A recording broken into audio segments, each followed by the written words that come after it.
Olá, meu povo. Aqui é o Sertão Capial, minha gente, trazendo mais atualização do cangaço, pedindo gentilmente o seu like, por gentileza, gente, a sua inscrição, aquele comentário bom e espalhe aí o nome do Sertão Capial. Vamos falar hoje de Ângelo Roque, mais conhecido como Cangaceiro Labareda.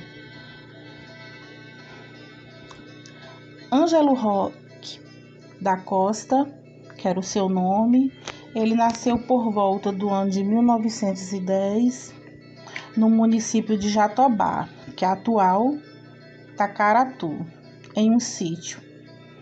Era filho de família humilde, mas porém respeitada. Com sua vida marcada pela pobreza,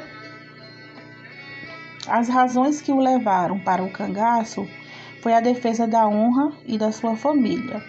Ângelo Roque vivia com a sua esposa Rosana e seu filhinho José Roque, num puxadinho da casa de seu pai, no sítio Quixaba. Ele tinha uma irmã, essa por nome de Sabina Roque da Costa, de apenas 15 anos, que fora seduzida por um soldado por nome Horácio Caboclo, vulgo Couro Seco, um homem casado. Um sujeito mal acostumado a desonrar as meninas daquele local, e já havia feito isso com umas 4. Ângelo Roque, ao saber do ocorrido, foi pedir uma assistência ao juiz de direito de Jatobá. O juiz, por sua vez, respondeu que o soldado também tinha irmã. Então disse que Ângelo Roque fizesse à irmã do soldado o mesmo que ele queria fazer à irmã do Ângelo Roque. Ângelo Roque, ao ouvir aquilo, ficou indignado e respondeu: doutor, visto isso, só tenho que tomar as providências por minha conta. O juiz aconselhou: vai se criar, menino. Ele retrucou: ora, eu já estou criado, doutor. E saiu. Couro Seco mandou um recado a Sabina, que no outro dia ia buscá-la, e assim o fez. Ao chegar lá, quem estava à espera dele era Labareda, que atirou, matando ele ali mesmo. André Caboclo, pai de Couro Seco, jurou vingança e, numa festa, traiçoeiramente atacou e esfaqueou Ângelo Roque pelas costas. Tudo isso se deu numa noite de festa de Santos Reis. Ângelo Roque se recuperou do ferimento e, com medo de Labareda, André Caboclo pediu esconderijo a uma fazendeira por nome Rita Campos. Mas Ângelo Roque, usando de esperteza, fingiu ter viajado a São Paulo. Ao ouvir isso, André Caboclo retorna para sua residência, mas Ângelo Roque não tinha viajado. No dia seguinte, ao cair da noite com sua espingarda certeira, matou André Caboclo. A polícia foi atrás dele no sítio Quixaba, a fim de prendê-lo. Era dia 10 de junho de 1928. Cercaram a casa e ali deu-se um grande tiroteio. Perdeu-se ali a vida 2 homens, um por nome Osana e o irmão dele, João de Deus. Ângelo Roque escapara ileso, sem nenhum ferimento. Teve ele a sua casa e a casa de seu pai incendiada pela polícia e até os currais de animais e casa de farinha. Ângelo Roque atravessa então o Rio São Francisco e pede o apoio do coronel João Sá. este que o enviou à fazenda Arapuá, abaixo do Raso da Catarina, entre a Serra do Brejinho e do Meio do Raso. Seu pai fora apreendido pela polícia e a volante chegou até o seu endereço, fazendo-lhe uma emboscada e deflagrou tiros na polícia. Nesse tiroteio morreu o sargento Anacleto, filho esse de um capitão.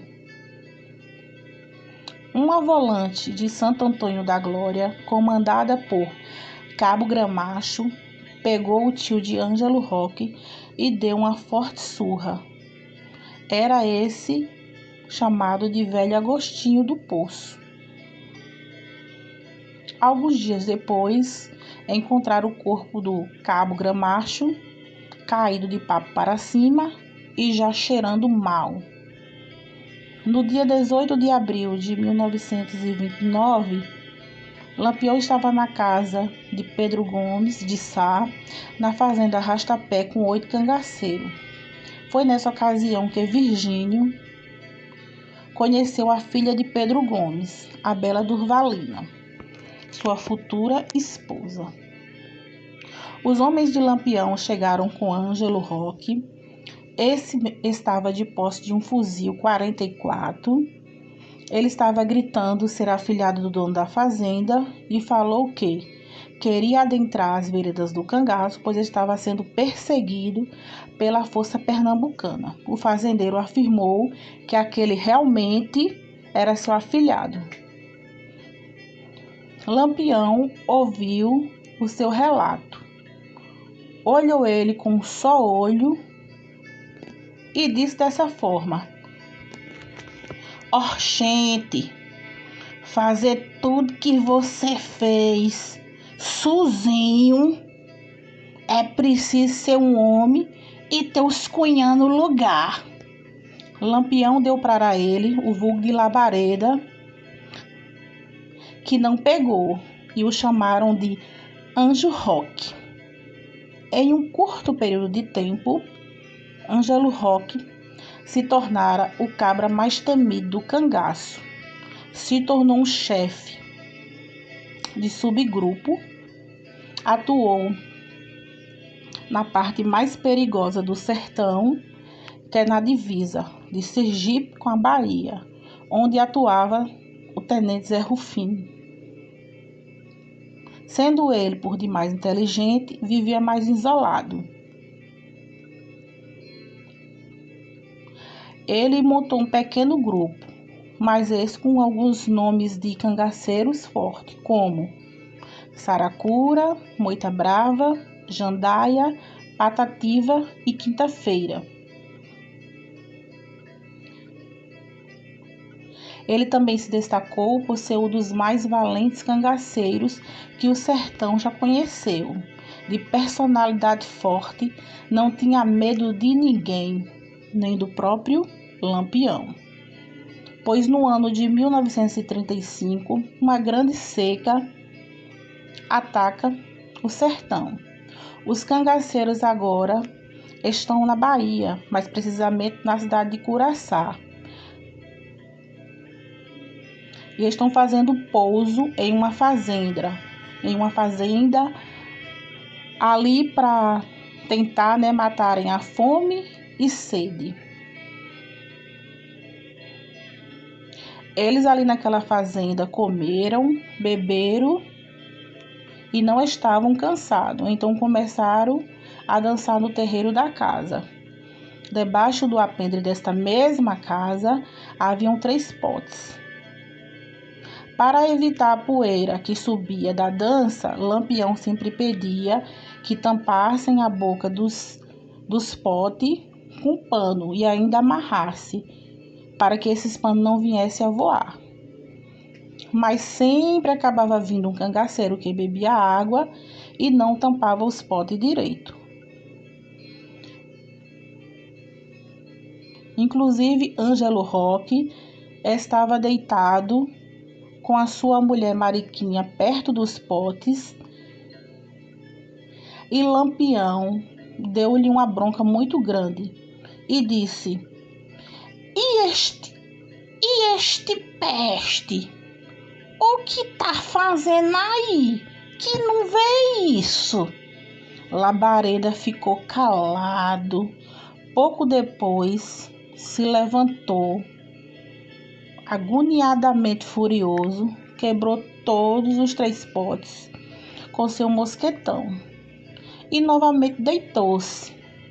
Zé Baiano vem até os potes e fica surpreso, pois estão todos quebrados, e pergunta: Oxente, quem fez isso? Ângelo Roque responde: Fui eu. E por quê? Zé Baiano ficou calado, foi até Lampião e contou o acontecido. O Lampião foi até o local, que estava Labareda já de pé, esperando por ele. Com muita raiva, Lampião perguntou: Ora, quem quebrou o spot? Labareda respondeu: Fui eu. A coisa aí pegou ar e ficou por demais tensa. A situação ficou terrível, pois era 2 cabas valentes, um de frente para o outro. Lampião perguntou: Oxente, e tu não me respeita não, é cabra? Ele respondeu: Do tanto que tu me respeita.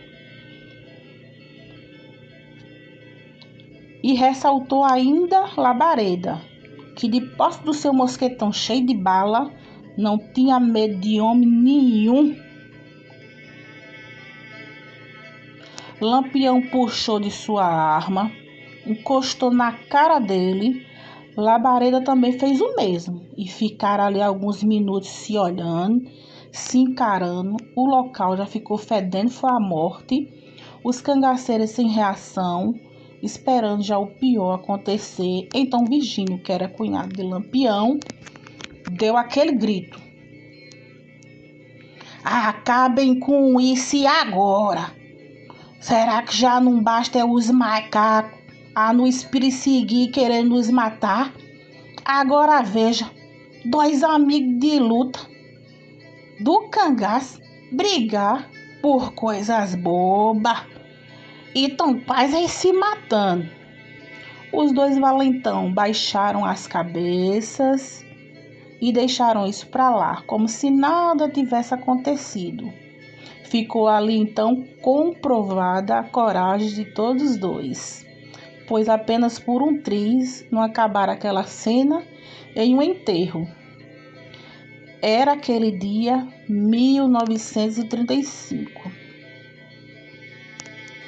Após a morte de Lampião, Labareda se entregou, ganhou a sua anistia, se reintegrou à sociedade, virou um funcionário público exemplar. Faleceu ele anos depois, em idade já avançada, e no estado da Bahia, no ano de 74. E obrigado por tudo, gente.